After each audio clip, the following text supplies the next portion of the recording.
Assalamualaikum, selamat tengah hari. Tengah makan nasi tengah hari ke tu? Moti hari ni tak mau share lauk-lauk nasi. Kita nak share makanan samping-sampingan ni. Buat kuda-kudapan ni, cuti-cuti sekolah ni. Allah, sedap. Boleh je kalau nak beli. Tapi kalau buat sendiri, lebih sihat. Hari ni kita nak buat nugget. Bahan-bahan ni tak banyak pun. Ni Moti buat guna bahan asas je. Kita kena ada isi ayam sebab kita nak buat nugget ayam. Lepas tu ada telur, bawang holland dengan ubi kentang. Sikit je kan, tapi sedap ni makan ni. Lepas tu kita nak blend. Mokti nak bubuh dalam chopper tu. Mokti buat dada ayam 2 ketul. Lepas tu ubi kentang kita bubuh lah 3 butir. Bawang holland sebelah, telur sebiji.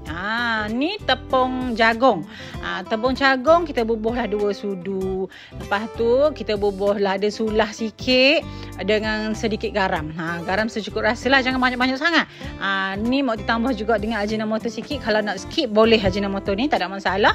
Lepas tu kita blend. Kita chopper, Mokti guna chopper ni. Mokti tak payah bawang benda ni tak payah hiri-hiri halus. Kalau saya nak hiri halus pun boleh, dia hancur je dalam tu. Macam nak buat kerupuk juga ni. Mokti nak buat 2 cara hari ni. Satu, kita goreng lalu. Ni nak buat hot goreng lalu. Selagi kita nak kukuh.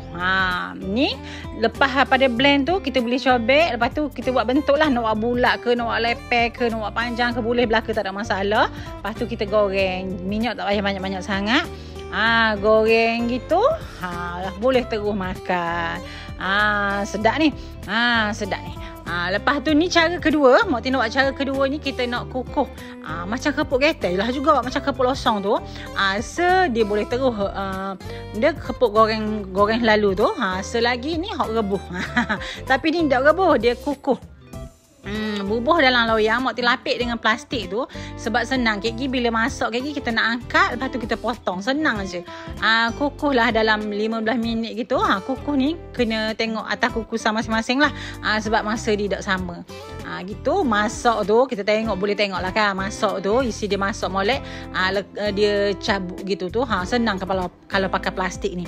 Lepas tu kita boleh kerak. Ikutlah kalau saya nak bentuk-bentuk ke, tekak je lah. Mokti tak mau bentuk-bentuk nak kerak-kerak gitu je. Lepas tu kita nak celup dengan tepung. Lepas tu kita goreng. Sedap. Bentuk kalau macam nugget jual kedai tu kan dia macam-macam bentuk. Ni kita buat sendiri ni. Mokti ni memang dok kreatif mana kalau bahagian nak buat comel-comel ni. Tapi ni memang sedap makan. Benda ni bentuk dok comel tapi tak apalah. Ni tepung.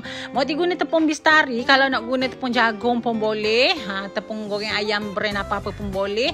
Letak air sikit. Jangan cair sangat, jangan pekat sangat. Sebab kita nak suruh dia nak goreng salut dengan breadcrumb. Ni breadcrumb. Boleh je nak guna hot warna orange tu ke. Ni kebetulan ada hot warna putih ni, boleh lah. Kita celup dengan air tadi, air tepung bistari tadi. Kalau tak ada, boleh je guna tepung jagung juga. Lepas celup tepung air tu, bubuhlah dalam breadcrumb tu. Dia jadi macam nugget kan. Lepas tu goreng. Ni kalau nak simpan frozen, lepas celup breadcrumb tu, boleh letak molek dalam tupperware, lepas tu bubuh dalam peti beku. Bila-bila nak goreng, buat keluar, lepas tu goreng. Macam nugget kedai tu. Goreng. Allah, sedap. Saya kena try resepi ni, mudah tapi anak-anak suka ni. Sempena cuti sekolah ni, anak-anak cucu suka makan. Tak payah beli kedai. Buat sendiri. Cicahlah dengan sos tomato, mayonis, ikutlah mana-mana ada pencicah kat rumah. Hak ni Mokti goreng lalu tadi. Dua-dua sedap. Cumanya hak macam nugget ni, hak ada breadcrumb ni, dia lebih rangup lah. Dia lebih crunchy sebab dia ada breadcrumb tu. Boleh try hak mana-mana cara pun. Senang makan ramai-ramai ni. Sedapnya. Selamat cuti sekolah. Selamat mencuba.